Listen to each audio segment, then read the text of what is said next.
kita akan langsung saja masuk ke sesi panel discussion. Saya juga akan memberikan kesempatan ya tadi untuk yang ingin berbicara langsung di sini ya. Ya, kebetulan saat ini saya baru mulai mengajar. Siswa-siswa saya itu kan adalah siswa yang berada di ekonomi menengah ke bawah. Karakter mereka itu adalah sedikit urakan gitu loh, Bu. Jadi saya sebagai guru pemula itu mau meminta tips bagaimana mengelola pengajaran itu bisa untuk diterima oleh anak-anaknya itu loh. Siap, Kak Ari. Kita langsung ke Kak Kristina terlebih dahulu. Silakan, Kak. Sebenarnya kalau saya meyakini sampai saat ini tidak ada satu tips yang bisa dipakai untuk ke semua orang. Seperti yang saya sampaikan tadi, setiap anak itu unik. Jadi kondisinya itu adalah ketika kita bicara tentang satu anak dengan anak yang lain, kita butuh yang namanya pendekatan, Bapak Ibu. Pak Ari sendiri akan menemukan satu solusi seperti apa yang baik untuk dilakukan kepada anak yang Bapak temukan di sana ketika Bapak tahu latar belakangnya. Nah, kalau misalnya menurut saya ya Pak Ari ya, Kak Ari bisa tetap pendekatan kepada anak, kalau bisa one on one, itu tuh jauh lebih powerful. Kemudian kita juga bicara tentang empati Bapak Ibu. Kalau kita pakai pola pikir kita untuk menangani satu kasus anak, itu tuh kita nggak akan bisa nyambung dan klik sama dia. Tapi mari mulai dengan empati.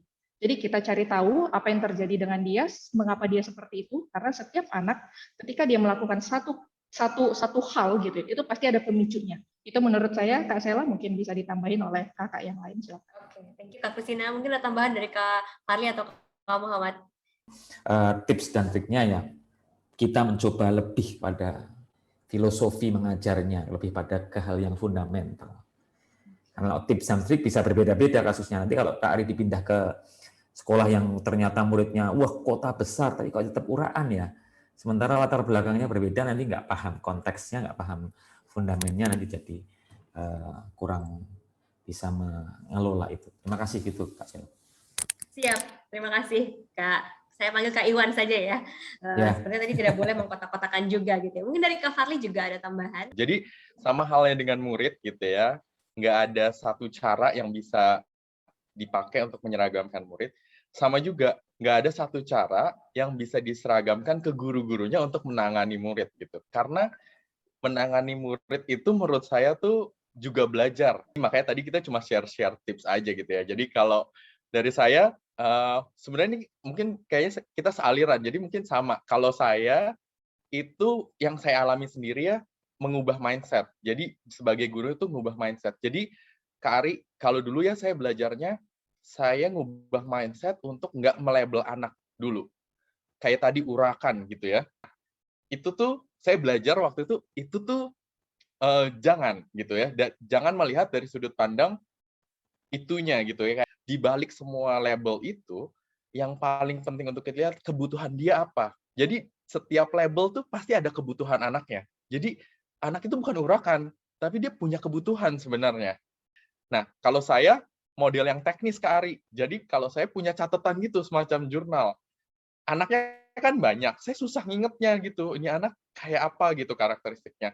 Ini kalau tips dari saya tuh saya catat.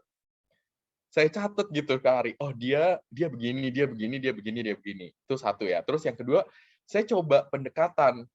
Pendekatan saya begini, saya catat. Terus reaksinya anak ini perubahannya gimana? Kalau nggak berhasil, saya kayak pendekatan kedua saya apa gitu. Nah, itu dari catatan itu ya. Saya seneng tuh, saya bisa ngeliat kayak, oh ini saya berhasil, ini hampir berhasil, ini nggak berhasil. Itu yang saya lakukan. Oke, siap, luar biasa. Terima kasih sekali ya jawaban-jawaban dari para panelis kita. Terima kasih dan kita langsung masuk ke pertanyaan selanjutnya. Ini di sini ada dari Kak Alphonse Oscar ya. Selamat siang, saya ingin bertanya. Saya dari SMP Negeri 11 Semarang. Bagaimana cara efektif bagi guru untuk mengajarkan etika kepada siswa yang support sistem di keluarganya sendiri tidak baik? Bahkan ketika orang tua diajak berdiskusi mengenai perilaku anaknya di sekolah, orang tua pun menyerahkan tanggung jawab ke sekolah karena merasa sudah tidak sanggup lagi mengontrol perilaku sang anak. Nah, bagaimana menanggapi hal tersebut ya? Mungkin bisa dimulai dari Kak Iwan terlebih dahulu. Silakan, Kak. Saya sebagai pemilik sekolah, yang saya lakukan adalah memperkuat guru dan orang tua. Karena pilar pendidikan atau ekosistem pendidikan itu terdiri dari anak atau siswa, orang tua, dan kemudian guru. sama masyarakat yang tadi disampaikan oleh Kak Kristina tadi itu. Pendidikan itu bukannya anak dan sekolah, bukan anak dan guru saja. Tapi pendidikan itu ya anak, orang tua, sekolah, guru dalam hal ini, dan masyarakat. Mungkin begitu. Kak Iwan tadi itu saya malah ingat gitu ya. Tapi satu kalimat yang saya ingat adalah pendidikan kembali ke fitrah. Bicara tentang pendidikan itu tuh dimulai dari rumah loh. Misalnya ketika kita mengatakan sebagai anak kita bertanggung jawab nih, ketika kita minum, gelas kita jangan asal diletak di mana-mana. Itu yang mungkin kita bisa katakan. Contoh dalam hal bertanggung jawab gitu ya.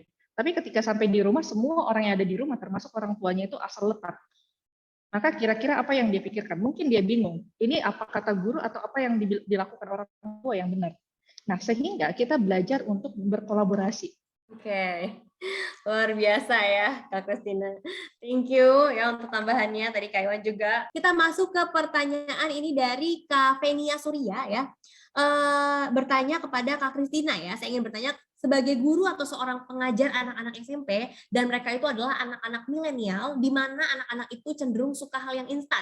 Kalau ada pertanyaan pasti langsung cari di Google. Apa itu termasuk mempengaruhi pendidikan karakter seorang siswa dan bagaimana caranya agar siswa menghilangkan pola pikir seperti itu? Kalau dikatakan apakah itu akan mempengaruhi karakternya atau seperti apa, sebenarnya kita bisa melihat itu ke arah yang positif. Yang pertama itu kita akan mengingatkan bahwa ketika apapun yang mereka akses, kita ajari mereka atau kita arahkan mereka untuk bisa berpikir kritis. Jadi nggak sekedar copy paste.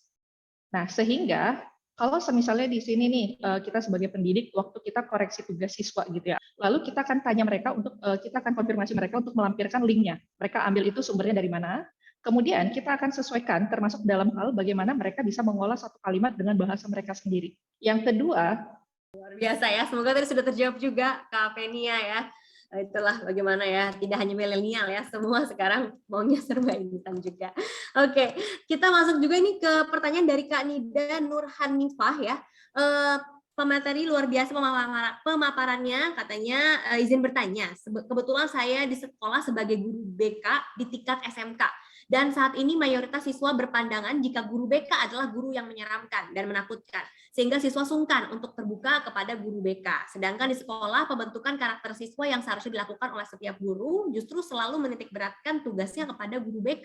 Nah, menurut kakak-kakak di sini bagaimana jika kita menghadapi kondisi seperti ini? Menurut saya mungkin Bu Nida bisa melakukan sesuatu saja, misalnya ya, mulai melakukan kegiatan-kegiatan konsultasi sama anak-anak atau saat mengisi kelas-kelas BK itu dengan cara-cara yang memperlihatkan bahwa Ibu Nida tidak seperti stigma-stigma guru BK pada umumnya. Terima kasih Kak Fadli. Jadi menunjukkan bahwa kita tidak seperti yang anak-anak pikirkan. Ya, oke, kita langsung masuk juga ini pertanyaan dari Kak Nur Fahmi ya.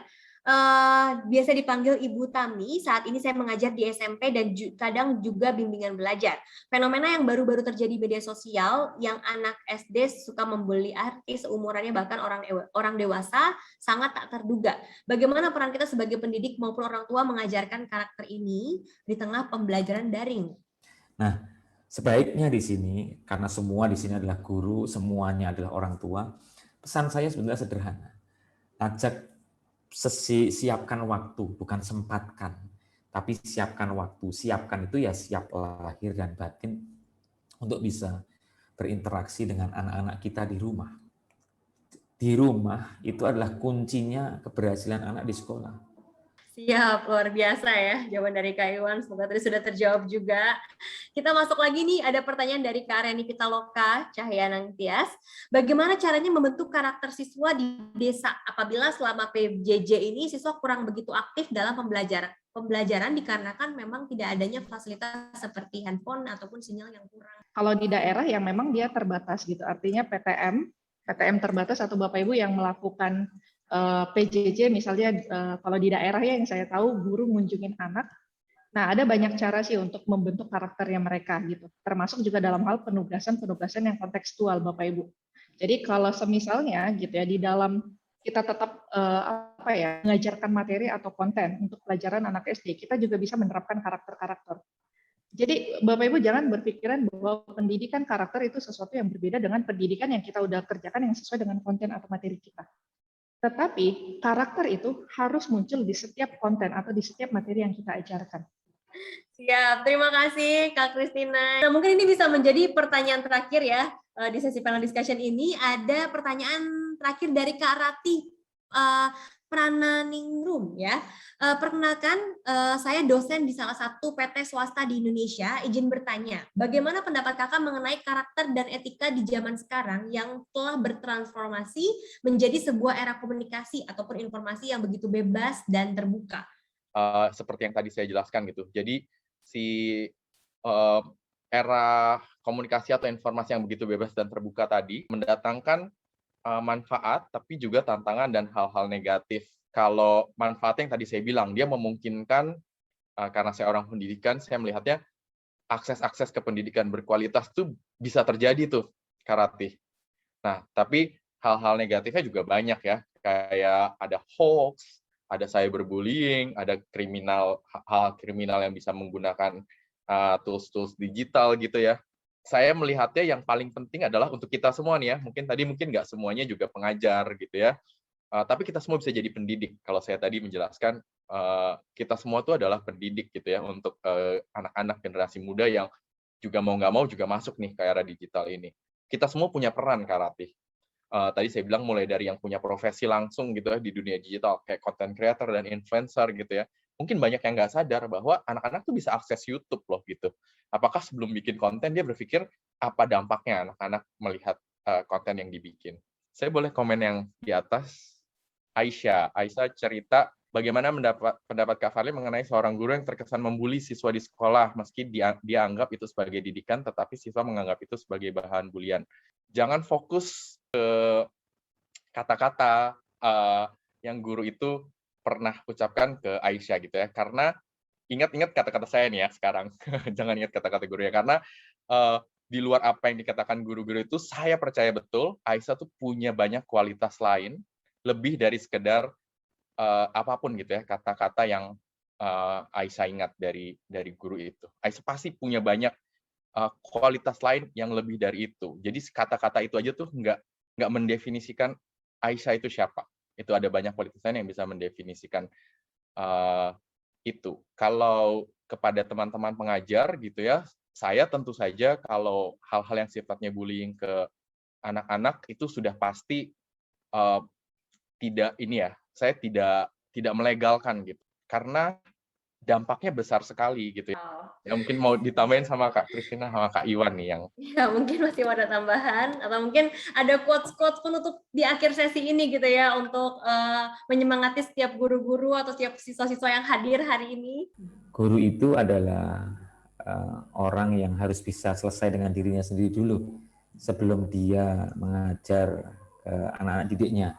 Karena yang kita lahirkan adalah generasi-generasi yang akan datang, bukan kita menciptakan barang atau memproduksi sebuah barang, tapi melahirkan sebuah manusia yang lengkap, sisi lahirnya dan sisi batinnya, sisi intelektualnya dan sisi emosionalnya, sisi fisiknya dan juga sisi rohaninya. Jadi marilah kita belajar, karena pada dasarnya semua orang adalah guru, semua tempat adalah sekolah, dan semua waktu adalah saat untuk belajar. Terima kasih. Wow, luar biasa. Terima kasih Kak Iwan ya. Mungkin dari Kak Christina juga nih sebagai penutupan quotes terakhir Kak. Kalau tadi Kak Iwan katakan bahwa semua orang adalah guru, saya juga katakan bahwa kita semua adalah influencer gitu, yang akan mempengaruhi kehidupan banyak orang. Termasuk apa yang kita pakai, apa yang kita katakan, apa yang kita lakukan, itu tuh ditonton sama banyak orang. Sehingga mari kita menebarkan hal-hal yang positif dan mari kita jadi support system buat yang lain. Karena di kondisi pandemi ini semua orang sedang tidak baik-baik aja. Gitu.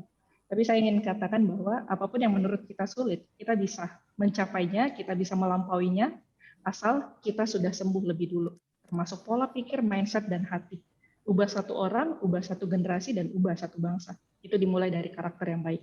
Luar biasa, terima kasih ya Kak Christina. Ya, terima kasih sekali ya. Itulah tadi ya bincang-bincang kita di sesi panel discussion ini bersama dengan panelis kita yang luar biasa. Di sini ada Kak Christina ya, ada Kak Iwan dan juga Kak Farli. Terima kasih juga kepada media partner Keren, ada situs lomba, webinar ID, dan juga dari event, dan juga sponsor kami ada Spirit Psychology Center dan Quantum Edukasi Indo Paradigma yang telah mensupport acara siang tadi hingga sore hari ini. Dan mohon maaf apabila dari kami ada kesalahan kata ataupun kesalahan teknis lainnya. Kita berharap semoga webinar hari ini bisa bermanfaat untuk kita semua, dan terima kasih. Sampai jumpa di webinar keren lainnya, dan juga jangan lupa tentunya follow Instagram Keren di @kerenindonesia dan juga Facebooknya di Keren Entertainment Indonesia. Thank you, stay safe, see you, and bye-bye semuanya.